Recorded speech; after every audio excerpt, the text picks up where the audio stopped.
Imagine having access to a tribe of mentors consisting of some of the best tech leaders in the world, people you may have never heard of, but who in just an hour, you'll know their unfiltered career story, the bets they took, the decisions they made, where they failed, and the lessons that they learned along the way.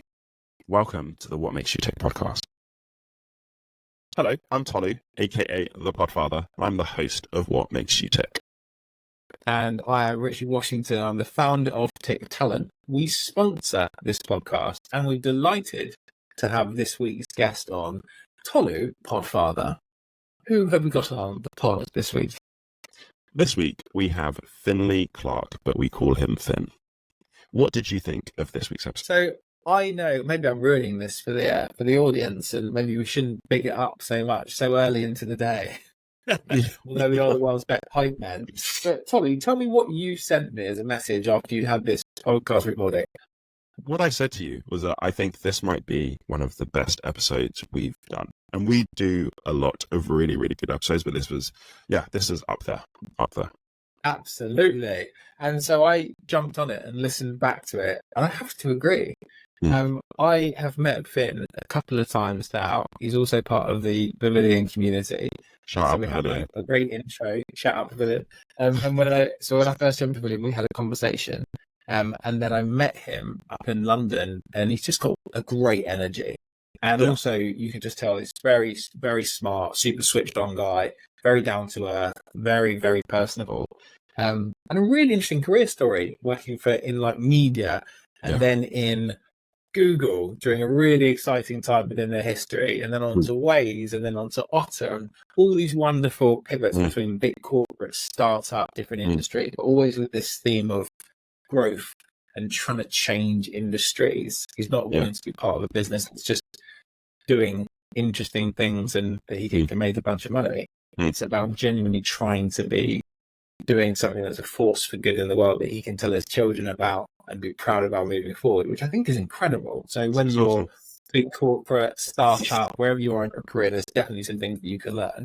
As the person who had the conversation, Tolly, what did you enjoy the most, and what made you say it's one of your top conversations that we've had so far? So I think one of the things that you didn't quite mention is his hospitality experience. And that was where it all started. And that for me, I think, set a really interesting tone for the conversation. I'm not going to give too much away though, because I think there are lots of gems in there, but I think the hospitality that then fed through everything else, and working at Google is working at Google. Do you know what I mean? It's quite a cool thing. So the hospitality mixed with everything else, great episode.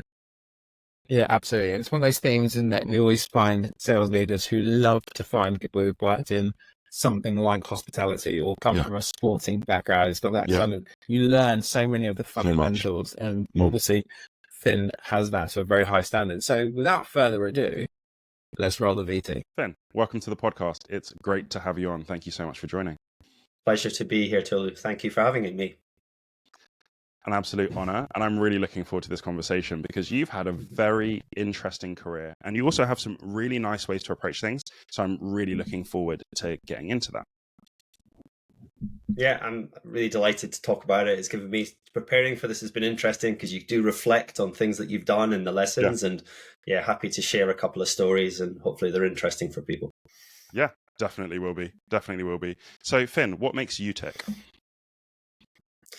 What makes me tick? Well, I mean, I think the quality of your life is based on the quality of your relationships. So the way I think about it, I want to have a varied life with strong relationships at the heart of it and doing innovative things that haven't been done before. I think when I look at my career, the strand that links it all is being at the sort of cutting edge of newness, at the beginning of the internet, and then trying to launch new things into markets. So I have a thing where I'm always trying to kind of keep that curiosity is sort of central to what I'm looking for, to try and take things that haven't been done before. So I think that's a key part of it, and obviously building great relationships as you do it, because it's not an individual sport, this game. Definitely not. That's so interesting because a lot of people find new scary or daunting, that kind of going into the unknown, but it seems like you enjoy it. Where do you think that comes from? Well, I just think the idea is that I just really like the idea that you can kind of like if you think about your career today, the skills that you have like 10 years ago are probably not as relevant for the things that are going to be important in the workplace in 10 years' time. So you've got to keep reinventing yourself. And whilst there are some principles that remain, and I think those principles stay pretty clear for most things, like actually a lot of what the world of work is changing so much. So unless you are able to kind of think about, adapt and constantly learning, I think you're missing a trick if you can't lean into that. And I do love, like, I was chatting to my mum recently, and like she's picked up golf in her 60s, and she's like, I'm a big golfer, and she loves it. Yeah, and I find it so funny that you know she's like addicted to this game, and that's the kind of thing that I do think about a lot. How you can, even when you're a lot older, pick things up and get really into them, and I think that keeps an active mind, and that's how you grow as an individual, I think. It sounds like your parents are similar. Is that something that they taught you growing up, or is that something you caught from them, or where does that come from then? It's quite funny. Like we laugh that like essentially everyone in my family is in sort of commercial or sales roles. Wow. So that has rubbed off. It's rubbed off. My parents are quite entrepreneurial. Okay. And I think that did have moments where I was like, yeah, like let's do these things, and like let's launch, you know, the idea of launching businesses and trying to, you know, the word I use sometimes is conquest. Like you have great ideas, you don't know if they'll work. Yeah. That's the job. Your job is to go and work out, can you do it? And that's the exciting bit. And I do understand not everyone finds that stuff exciting, but and it doesn't always work, right? It doesn't always work. But you take the failures, you learn from them, and you use them to spur you on the next time. So yeah, I do think there's a sort of you get as a parent now. I'm very mindful of some of the stuff that I'm passing on. I'm like, oh my god, that's like my dad talking, and I'm probably more conscious of it. But it's you definitely pick things up from people around you, and all the great people you work with in your career as well. I love the fact that your mum plays golf and you might be able to play golf together. That's absolutely amazing for me. We do now. Like we do. Wow. I mean, she's a pretty decent putter. That's awesome. She beat me actually recently. She beat me, Tolu. So that was a bad day in my life. But or did she beat you? No, she beat me. So there you go. Amazing. That's the beauty of golf, and the hand. Yeah, it's the beauty of golf.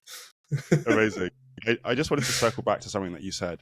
You said some of the principles remain. What are some of those principles that you think are always going to be constant? Well, I'll tell you one. Like I was entrepreneurial from a young age, and so I told us a bit of a fib, a white lie to get into my first job. So I've always been taller. So I started working in a hotel when I was 14, and because I wanted to earn money, and so they thought I was 16, and the reason I did that was that I just had this urge for independence and earning, and I wanted to learn. And I worked in hotels for 8 years. So like the first part of my career is like this hospitality chunk, which I always think stood me in such good stead, because what I learned in those 8 years working in restaurants, and I worked in local hotels, and then I moved to Edinburgh. When I went to uni, worked in a 5-star hotel. We opened it, and the principles of like learning how to read people, learning how to communicate and flex your style based on who you're dealing with was something which I thought, I didn't realize it at the time, but I was learning a really, really important skill, which is, you know, you're working with different personalities, some hot-headed chefs, some really high maintenance customers. And if you could change and learn like what's being said here, what's not being said, these sorts of things about being able to like, I feel like those principles will always remain. And I think like you meet lots of people in your life who've got strong IQ and low EQ, or vice versa. And I do think that EQ bit, the higher up you get in an organization, the more you need the leadership skills of bringing people with you, being able to sell them on the why, and a lot of things. And everyone's different, right? So you got to try and understand, right, how am I going to motivate these people? So I do think like that chapter in my life was, if you believe in like Malcolm Gladwell's 10,000 hours, like you need to do 10,000 hours to get really good at something. I was fortunate that in very early on in my life, I got 10,000 hours of essentially being in great, customer situations where you're having to pick up how to react. And it was very useful for me. There's no doubt in my mind that was a great start in life. And I think because also if you're in high-end hotels, the expectations are so much higher. The people that you're dealing with are people that have money who expect more from you. So you really have to get used to some of those big money situations. So I think that's definitely a massive part of it. One thing you said about IQ and EQ, do you think, so I don't think that if you have a high enough IQ, it can overcompensate for low EQ. Do you think if your EQ is high enough, it can overcome a low IQ? Well, I think like if you want to be credible in an organization, you need you do if you want to go. Well, let me rephrase that. If you want to go far in an organization, you need to have two things. I think you need to be credible, and that means what I'm talking about here is that your argument needs to stack up. So if you have a very low IQ and you haven't done the thinking properly, then you'll get found out there. But the second part is believability. So credibility, your argument stacks up. Believability, which is like people believe in you that you can make it happen. So for me, I think the believability bit is probably more EQ. But if you don't have your argument stacks up, then the thing doesn't pull together. Or it might do for a little bit, but then it can kind of fall down. So I do think like a lot of what I tell my team a lot of the time is around like there's the data and the dialogue. And the data will tell you, what's happening, but does the dialogue match that up? And I'm always trying to say to people like what's the data, what's the dialogue? And that's a really good way of sort of thinking about like what's going on here. How do you tell a story? So yeah, I do think it's these sorts of things. We're in a world where there's data everywhere. Yes. But actually, a lot of the time, like, what are your instincts about the data? So for me, it's not just, hey, Google was a great company like that, like data beats opinion, and I agree with that. But there's a lot about instincts as well around and what's really happening here. So yeah, that's how I would probably think about that. I think that there's this move from being data driven to being data guided, because you're so right. Like the data might tell you something, but also the data doesn't have all of the context. So you need to be able to take the data, your intuition, and also like your experiences, because you can say, look, if we do that, I know that this is how that goes. We can test it, but we can't just be data driven. And I'm actually going to steal your data and dialogue, because I talk about storytelling with data, but that double D, that's that nice alliteration. I think I will steal that. Yeah, no, I mean, it just always brings me back to that. Like, there was a Scottish exec at Disney who joined the business around about the early 2000s, and like he said, right, I must get under the skin of the customer. So he went to like some of the Disney on Ice events, and sure enough, all these people were queuing to get in, and they were all wearing like homemade Disney outfits, and they were like taking such great care. And he just spoke to a few, and it was typically like daughters and their mothers, and he said to them, like, if Disney produced these outfits, would you buy them? And they were like, yeah. And like think about that for a minute, like, because I've got young children. There's two girls. I've spent so much money on Disney outfits, right? And to think that it took someone to go to an event and just look and see that there was this business opportunity, which is now multi-billion dollars for them. And I think that's the type of thing where like most people don't bother to go and look. Yes. And I mean, so it's that thing around like your instincts. And so, I think of lots of stories like that where, it's usually, just going out into the real world and doing something different that you'll get your best insights. It's so true, because the data that's not even captured in the data anyway, right? So like until sometimes, and I love automation, like most data people, but and sometimes the automation misses the things that you see as a human, and that's why I think it's so important to get out there. One of the things that you mentioned with the 5-star hotel, and I don't think you mentioned this when we did our pre-chat, is that you were part of opening the hotel. Tell me a bit more about that.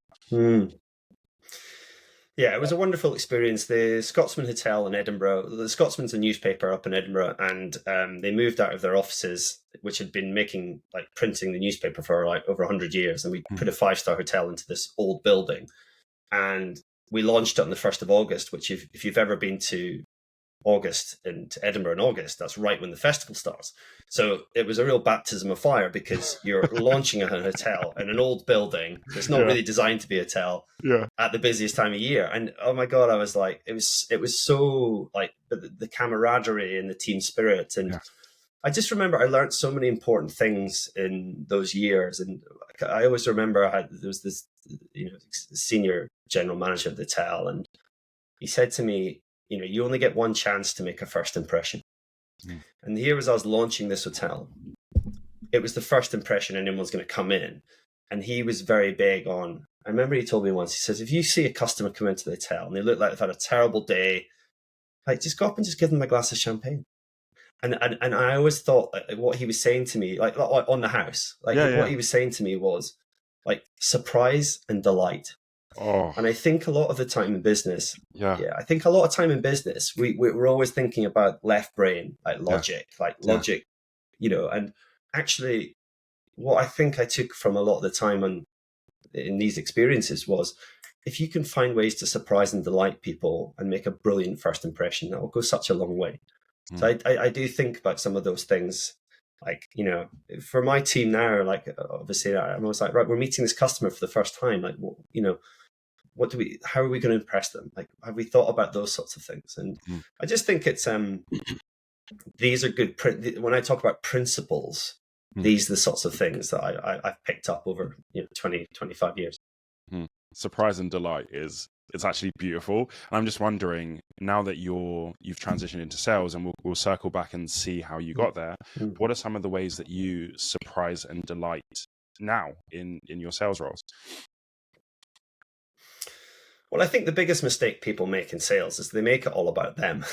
And it's so funny because because obviously, you're a consumer, so you're always buying stuff. And I just find it funny whether a B2B environment or B2C environment.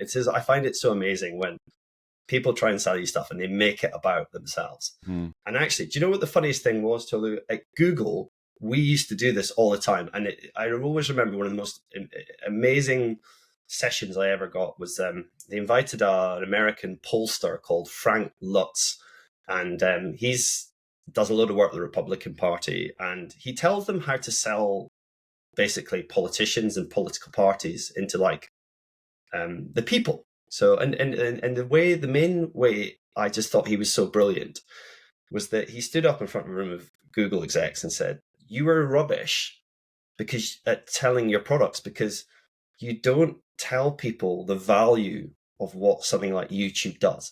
And the example would be like, if you have like a windscreen wiper on your car is broken, a lot of people would have to go to a garage and like probably pay £250 to fix that.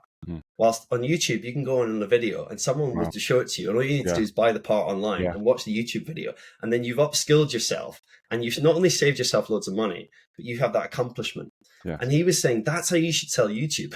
That's how you should talk about it. Right. And I just always thought it was so fascinating that in sales, a lot of people will just talk about, they'll talk about features and they'll talk about, oh, this does this. And, ultimately, I've often found that, people don't really care about that stuff. They're always caring, like, what will it do for me?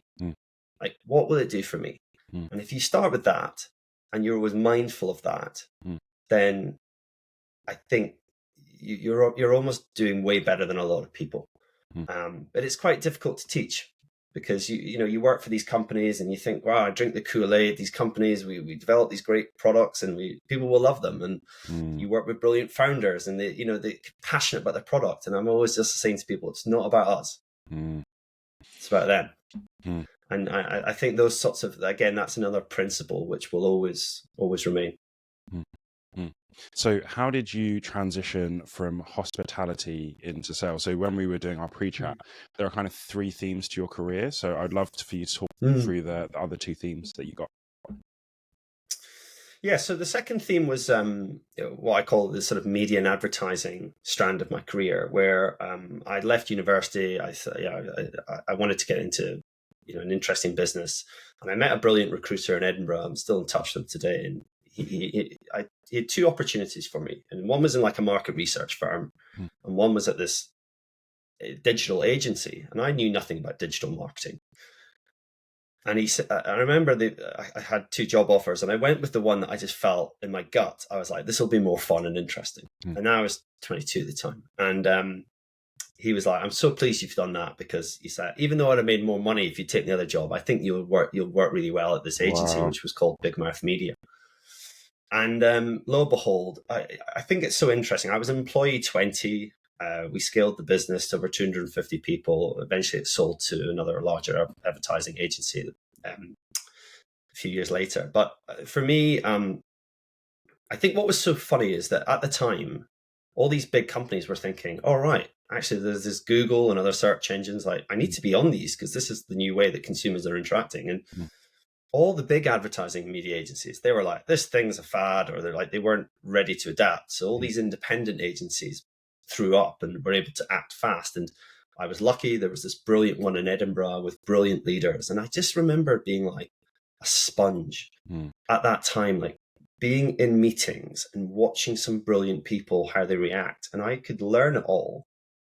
And then essentially, within like a few months, I was 22 and I was in front of Tesco talking to them about how they manage their website to perform really well on search engines. And they would listen to me. And I mean, you had to know your onions. Yes. Like, you were representing the business, but I always remember that strand. Like, if you look back on it now, there's a hell of a bit of good fortune there, in the sense that I was riding this tailwind of all of these businesses realizing that online was the future.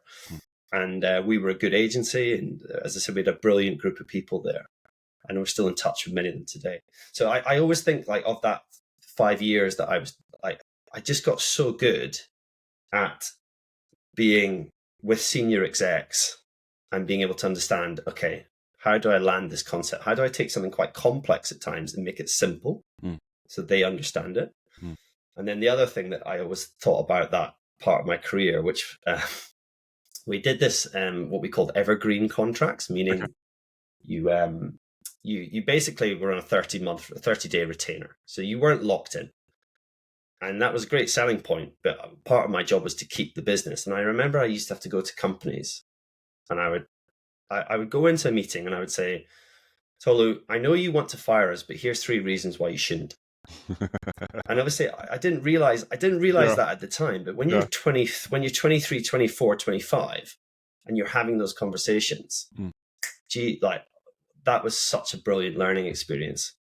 And I always just like I did that agency for 5 years, and then I was doing a lot of work with Google, and I just made sense. I'll like move to London, go and work for Google, and learn a load of different things. But the agency experience for 5 years, the camaraderie, what I learned, the experiences, like that was special. And I always think to myself, like that set me off in such a great direction, which has led me to where I am today. You mentioned about standing up or being in front of senior executives. If you had someone who's in front of you right now who was going to go into a room full of senior execs, what would be the top 3 tips that you would give to them as they go into that room to make a good impression and to deliver well?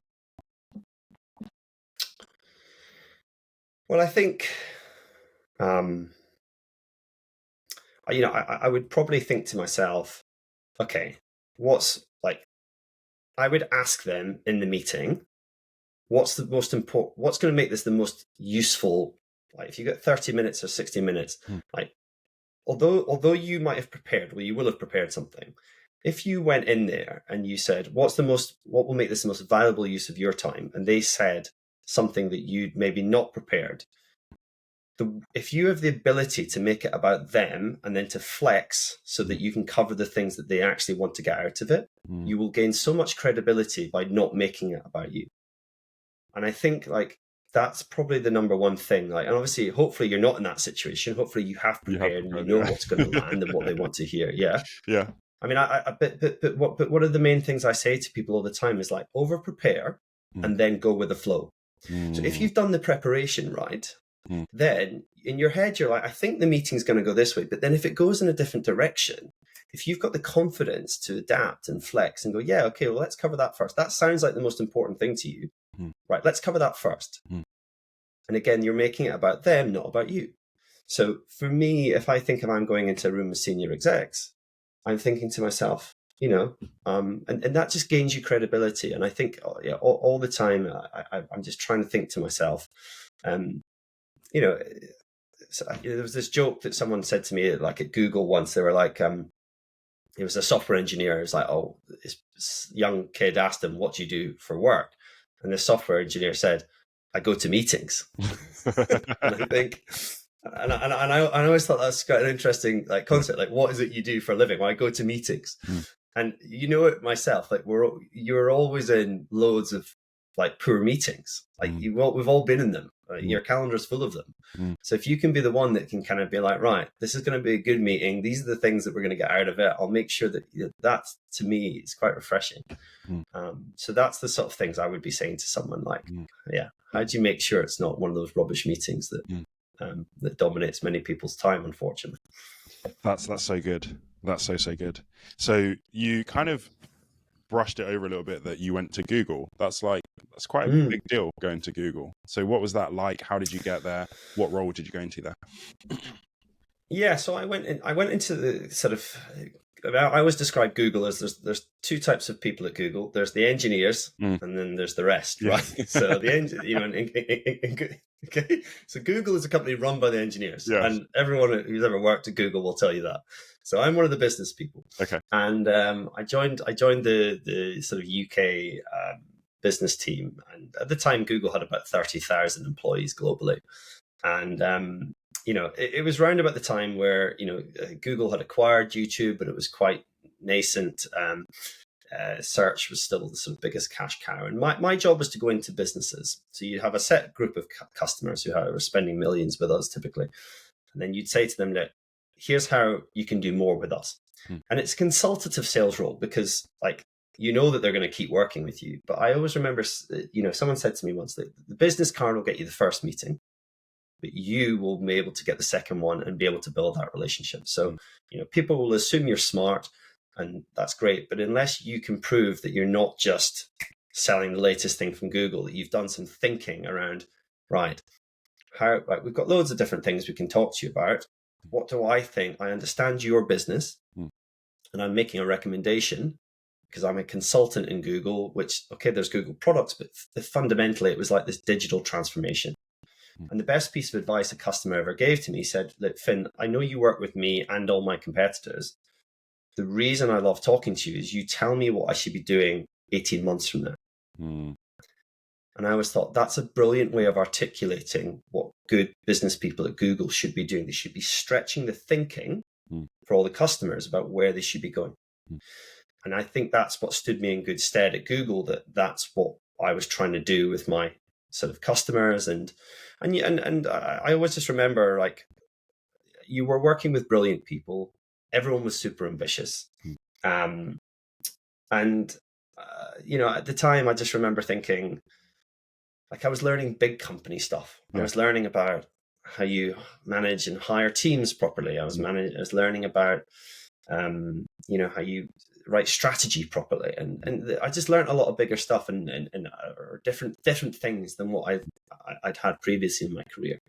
And it was definitely when you go into an organization where there's in the UK, there was thousands of employees.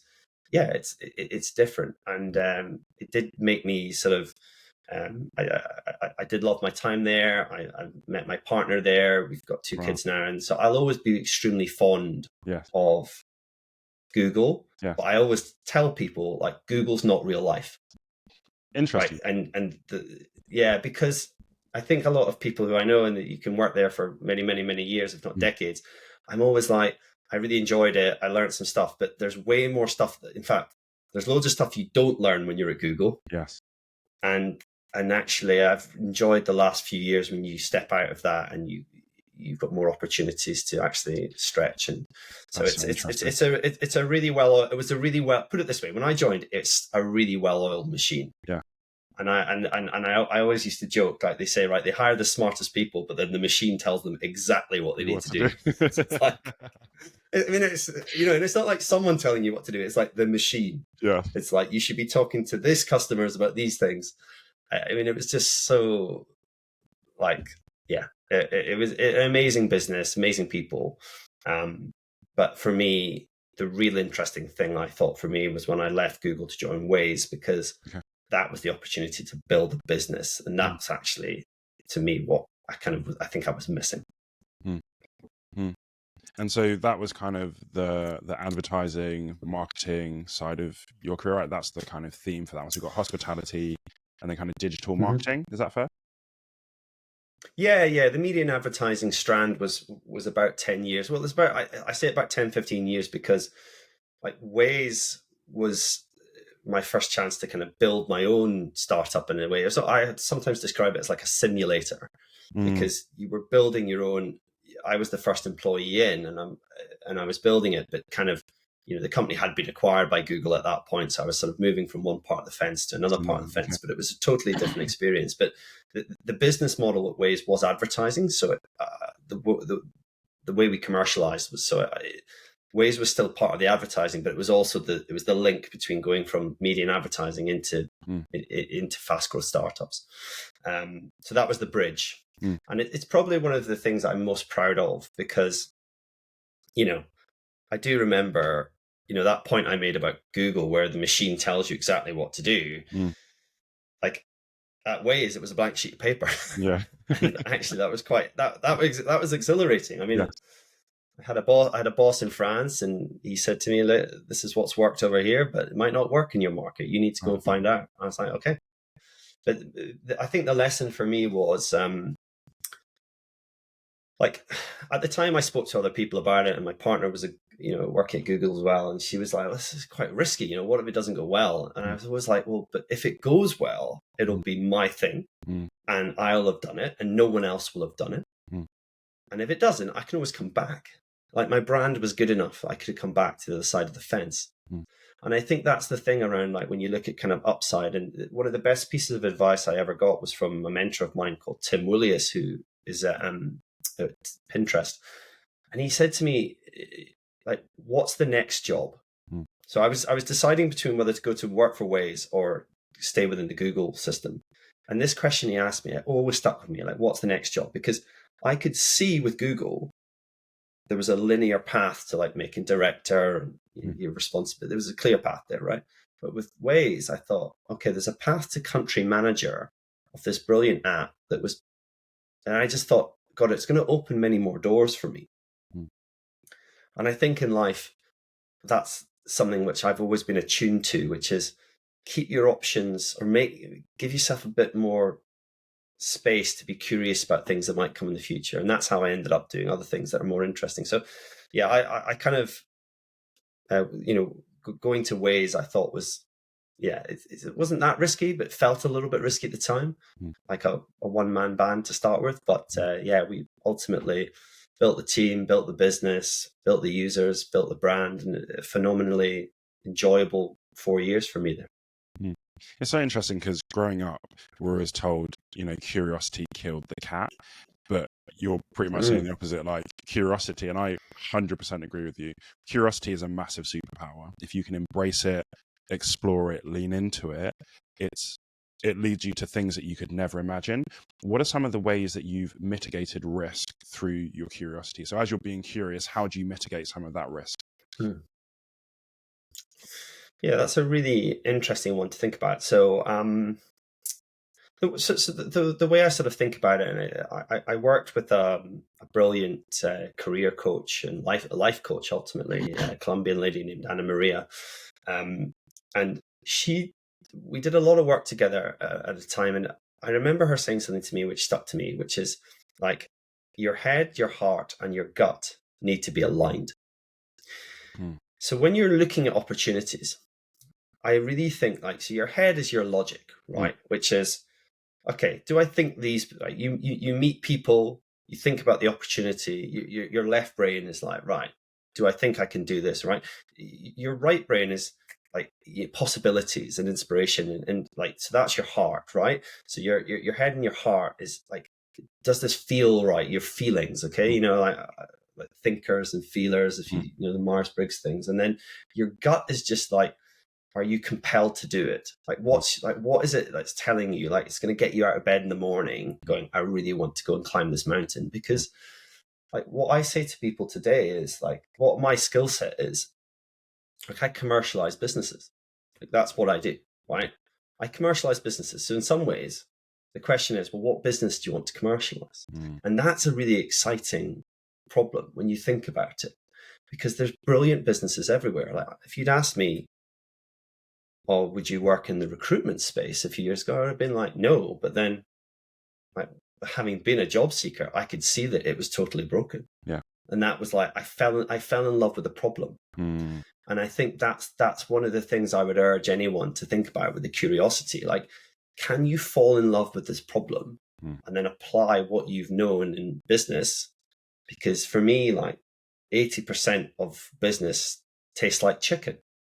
So what I mean by that is, like, this, like the skills you need, like, most of it is not applicable to an industry. Only, I think, 20% is useful, is relevant to an industry. And there might be some industries that say, no, you need to know, you need to understand fintech and the payment space, or you know, I do get bits of that. But for me, I think certainly as you get higher up in your career, like, a lot of the time, 80% of it is similar stuff. Really, and sometimes you get to pick your problems, and sometimes you get given the problems.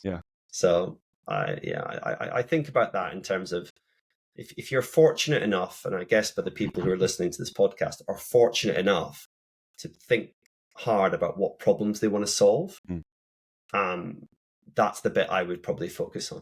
Head, heart, and gut being aligned, and what do you want to go and, like, spend a chunk of your life trying to solve. Okay. And through your career, it sounds like it was probably around in Google. It sounds like that's when you started leading people. What was your leadership journey like? Yeah, so I started leading teams at Google. I mean, it's reasonably small teams because they kind of adhere to, like, the sort of 2 pizza rule, where most of the team can eat 2 pizzas. That's kind of how they try and think about team sizes a lot of the time. So it's like 7 to 8 people. If the teams start getting larger, then they can feed 2 pizzas. This is the sort of the rule. So a lot of the teams that you'd be running would be smaller to start with, anyway.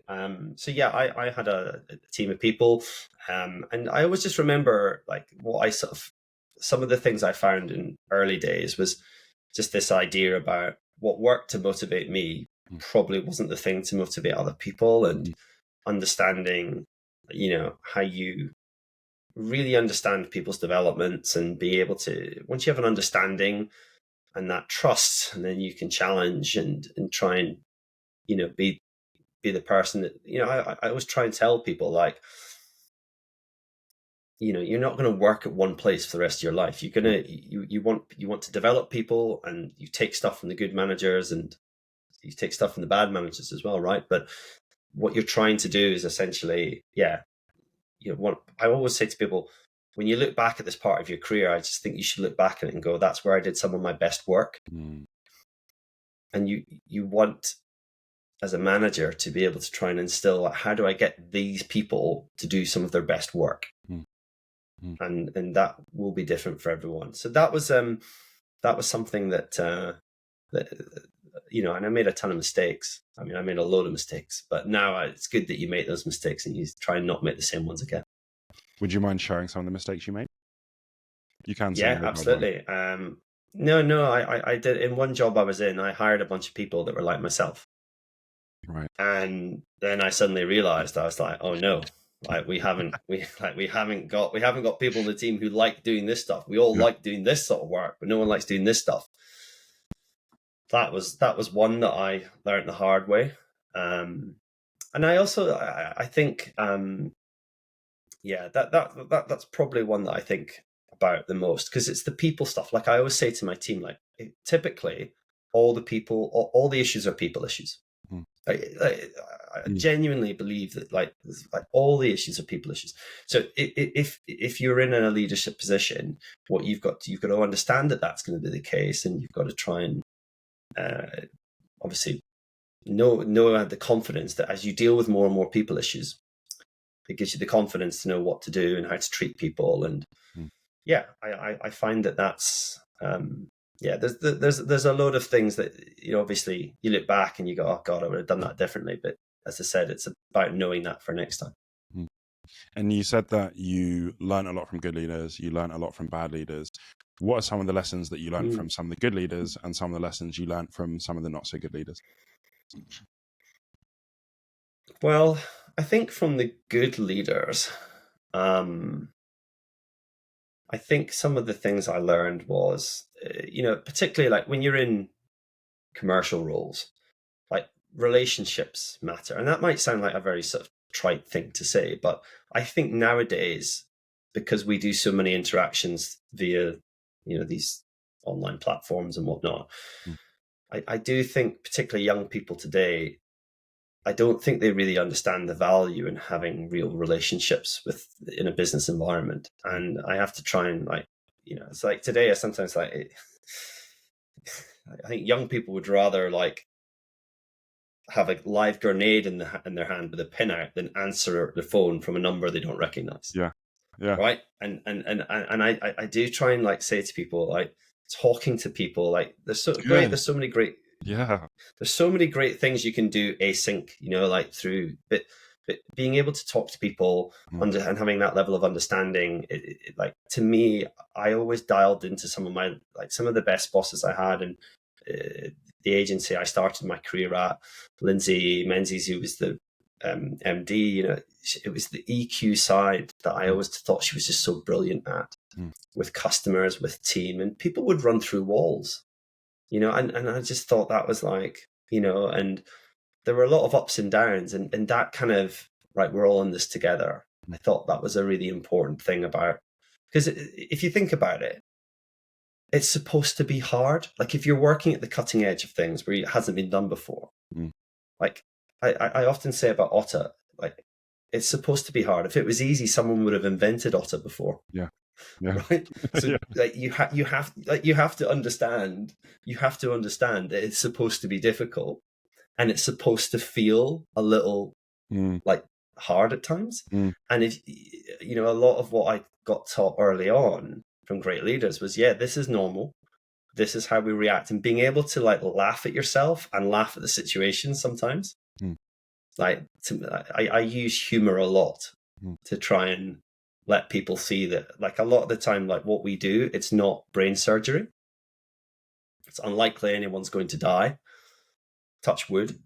So I try and instill that in my teams around, like, we want to be successful. We take ourselves seriously, but you know, this is like, those are lessons that I picked up from a few leaders in my career. So those were some of the good ones. I think some of the bad ones are, like, I think about reliability a lot. Okay. So when I talk about reliability, what I'm meaning is if you're reliable, you will say what you'll do. Oh, sorry, I've said that wrong. You will do what you say, right? So you get really good at delivering on it. And I think if you know, this is why, like, what's funny because I interview a lot of commercial people, and they're very good at talking. And what I'm always trying to get to grips on is like, okay, well, it's not about what you say, it's about what you can show me you've done. Like, because track record is the number one thing I think about predicting future success. And I think from the bad leaders, what you tend to find is that people will say things and they won't do them. And if you're a leader in an organization and you instill that, then I think that gives people license to be like, okay, well, we don't need to deliver, or we don't need to be on time. And I think, like, you know, I worked at Arrival, which is a you know, electric vehicle startup, and I worked with some brilliant people, but it was a very unhappy 18 months of my career because the company, I mean, there were loads of reasons for this, but we had a brilliant vision, and it was a brilliant vision, but it was almost too broad, and we couldn't execute. And I think, and I was part of that. I'm not like saying, hey, you know, I was part of this, But when I look at that business, I just think, God, it still annoys me to sometimes that, we didn't do what we didn't do what we were going to say. And I just remember, we'd bring people to the R&D center up in Banbury, and, more and more people were like, okay, yeah, but when are we going to see the product, or when are you going to have something more tangible? And, the story was great, but we just weren't moving fast enough because it was too ambitious, and the company wasn't communicating effectively. And I always just, one of the reasons I joined Otter was because I realized that the team were exceptional at execution. And having had 18 months where I just felt like we were just not executing, there was just silo building and politics. And when I joined Otter, I was like, this is great. This team executes really well. So I do think, like, sometimes in your career, you'll notice, like my coach, Anna Maria, she said, you're either running away from something or you're running towards something. And I was running away from being at a company where I just thought, God, we weren't shipping things. And at Otter, we're remarkably good at moving fast. So yeah, that was some of the things I've learned, good and bad, I think. It sounds like, Finn, through your career, you've worked for some amazing companies and had some amazing experiences. Are there any values or any themes that you've seen that are pretty consistent through all the companies that you've worked for, where you feel like you've done your best work? Yeah, so I think, you mentioned values there. Like, I do think that, like, when I really reflect on the best companies I've worked for, they've had really, really strong values at the heart of them. And values is a very overused word, but the way I think about it is, great leaders show you the mountain you're climbing, and they tell the team, right, that's the mountain, and they try and remove the roadblocks that are there. But what the values do is they instill, how people solve the problems, particularly when you're not there to ask them. Okay. So, when I joined Otter, and Otter's a job search platform, and the founders had the insight that nobody was on the side of the candidates. Like, everyone in job search is all about the companies, and no one was standing up for candidates. And people were finding, like, job search being like a soul destroying experience. And, like, that insight, and that's why, like, one of our values is, like, we're candidates first, like, candidates first, company second. And the other thing that I just always think, and that breeds decision making in the company. And I think, like, culture does come from the top. It comes from, and if you can, like, we do this thing at Otter where, every week we shout out who is embodying the values in the all hands. Okay. And 3 of the values are questions. And why that's so interesting. So a question like, we challenge, what's the return? So what's the return is asking, are we working on the big things that really make them matter? And you're able to challenge people. You're like, in the spirit of what's the return, is this the most important thing for me to be dropping this other stuff? Love that. And I think those types of conversations, or those types of values, they really help organizations focus on understanding what they should be doing when no one's there to ask. Because for organizations to move fast, you need people to make lots of decisions every day that are, like, the right things. Yes. And it's like, you hire smart people and then you let them get on with it. But the issue with smart people, sometimes they're like, they have great ideas and can do other things or can go off piste. And, as a leader, what I think your job is to try and make sure that we're doing the right things. And I think your values give you a great way to kind of make everyone clear what's the most important things and how do we operate. And I think, yeah, for me, that's kind of a real key thing about what I think a lot about when joining companies. Do the values of the company match with mine? Am I going to enjoy this? And I think the only other thing I would just say to people, anyone in business today, is try and remain different. And the reason I say that is because, like, in the business world, everyone will want to, like, bucket you next to, like, oh yeah, so people say to us at the moment, oh yeah, Otter, you're like a job board. And I'm like, well, yeah, I can understand why you want to say that, but actually, like, we're really reinventing how great people connect with great companies. And it's really different to what other people are doing. And I think you have to fight it when people say, like, some people say, oh, that's different, as if it's a bad thing. I'm like, no, great thing. like, different is good. Yeah. Different is good. Yeah. Like, you don't want to be the same as everyone else. You want to remain different. And that, I think about that on a personal level and obviously at a business level. So you need to fight the urge to conform, because in larger companies, you typically have brilliant, founders and great ideas, and then it can get more process driven as you get bigger. And I always think to myself, how do you make sure we keep what makes this business unique? And again, that comes with the values. But yeah, those are some of the things that I think about a lot. And for the record, I love Otter. I found it a few years ago, and I'm like, this is epic, because it answers all the questions that you really struggle. So you see a job posted, and you're like, how much does this even pay? Because most people don't tell you how much it pays. But Otter can say, okay, this is the rough range, and you can. So yeah, for the record, love Otter. And go on. Yeah, it's kind of go on.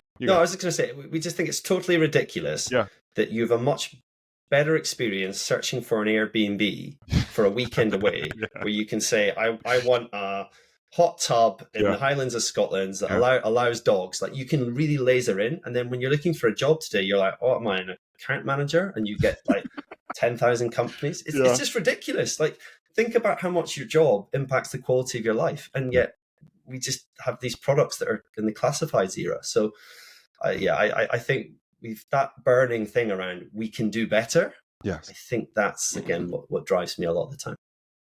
So this question is kind of linked. So you mentioned that you want to be somewhere where it aligns with your values. What would you say your values are? Innovation. So something new. Another one of my values is balance, meaning this has to, it's, for me, work is not, I'm not defined by my work. It's a big part of me, but it's not all of me. So I'm not willing to do a role that would just dominate and make other parts of my life, like being a dad or being a partner, so that balance. And I think, I've learned that the hard way in some cases, where I didn't get the balance right in the past. So balance is, and then I think, for me, integrity as well, meaning I want to work with people who are essentially working. As you get older in your career, I often think the number one thing you're optimizing for is working with great people, because great people attract other great people. So this idea of working with people who you think, right, we are all missionaries, not mercenaries. That idea of trying to kind of take something new and take the market, that's such a, it's I don't mind. I say to people, you can wing it every now and then. But I don't want to work with people that are constantly winging it. I want to work with high quality people with integrity, that are credible, believable, because ultimately, you get one life, right? You want to do it. We want to work on big problems with great people that solve big issues in the world. So yeah, that's kind of my values. That's what I'm trying to optimize for, with quite a bit of variety thrown in, because I don't want to do the same thing again and again. I want to keep moving forward. And I think that broadly answers the next question that I was going to ask you. I really liked what your coach said about either running from something or running to something. So, outside of your values, what is it that you would say you're running to? Yeah, I mean, by the way, I love it when you meet people in your career and they say, look, my vision is I want to be a CEO. Okay. And they maybe say that when they're 25 or whatever, and they have a clear North Star that they're running towards. And I love meeting people like that. But I'd also argue that not everyone thinks like that. And actually, a lot of people are I tried that. I tried media and advertising, and then I'm like, I don't want to do it anymore. I don't want to do that. And that's also, and that's also equally fine. So I do think that actually, what am I running towards? I think for me, some of the questions I ask myself is does the world need this? Because my kids are going to ask me in a few years, Dad, what were you doing while the world was burning? We don't need another app to deliver you pizzas. We just don't. We don't need another CRM system. I mean, I think we've got some of that stuff covered. What we do need is to work on problems that are actually the world needs. And as I said, I'm doing job search at the moment, because I think getting people into these fast growth businesses that are changing the world is a great mission, helping people finding fulfilling work. But I don't think I'll be in recruitment forever. I think I'll go and do something else. And that's the thing where, like, actually, yeah, that's the exciting bit. Like, what do you want to go commercialize? So yeah, when I'm ready, you spend deep time thinking about that, and then deciding what you want to go do. I'm excited to see what you decide to do personally. So yeah, I'll be keeping track of that. So just to close, we normally do tick fire questions. So I'll ask you a few questions in kind of quick succession. Are you ready? Yeah, let's do it. Let's do it. Cool. What's the difference for you between a good leader and a great leader? Great leaders inspire people to do things that they didn't think was possible. What are the top 3 things that you hire for? Well, I'm constantly evaluating candidates across skill and will. Do they have the skills? Do they have the will? And the will is the much more important piece. It comes from within. You can't coach that. So the will is more important for me, and energy is a really important part. And lastly, I would say, track record. It's, and I know obviously younger people don't have the track record, but for me, particularly in commercial roles, when you're hiring people, I'm trying to understand, like, can you deliver what you say you're going to do? And I think there's ways of testing for that. So yeah, that's how I constantly think about hiring. Okay. And you talked about first impressions earlier in the podcast. If you could pick 3 words that you would want people to leave from their first impression with you, what would those 3 words be? Well, I think energy. Okay. Because I want, I think I want to bring good energy. To people, to conversations. So probably energy, connection, like to try and connect with someone, to find something, some common ground. So energy, connection, and hopefully, curiosity. I'm curious as a person about new things, and I'm like, obviously, you've given me best part of an hour here to talk about myself, so it's brilliant because you can. I'm always interested talking to other people and what makes you tick, and that's why I always just think every day you learn new things and you try and build upon it, all the other things that you've learned in the past, and that's what makes it interesting, that you just constantly kind of getting better, and that's something which I think about a lot as well. And last question, what's the best advice you've ever been given? So the best piece of advice is, no one will necessarily remember what you said or what you did, but they'll remember how you made them feel. And that, I think, really stood with me, because if you can think how you make people feel, that's what they're going to remember, then what might you do differently? And I think about that a lot, because I think a lot of people, and I learned that the hard way, because I made someone feel bad and they remembered it, and I was quite shocked when they gave me the feedback. And then I just thought, okay, right, that's something I'm really going to make sure I try and never do. I think that is the perfect place to end. Finn, thank you so much for sharing your story and your wisdom and your insights. It's been a really, really good conversation. So thank you so much. I appreciate you having me on, Luke. It was lovely to catch up with you. Thank you. Cheers. Thank you for listening to another episode of What Makes You Tick. I hope that you enjoyed listening as much as I enjoyed having the conversation. Absolutely. There's so much value in learning from virtual mentors, people that have already gone through incredible careers, and they've got wonderful stories and lessons that they can share for you to have a bigger and better career in tech. And if you like this sort of content, we've also got a newsletter that we publish weekly called Growth Magnet, all about tech startups, leadership, scaling, and performance. We'll put a link in the show notes, and it'll be fantastic to see your comments on our next post.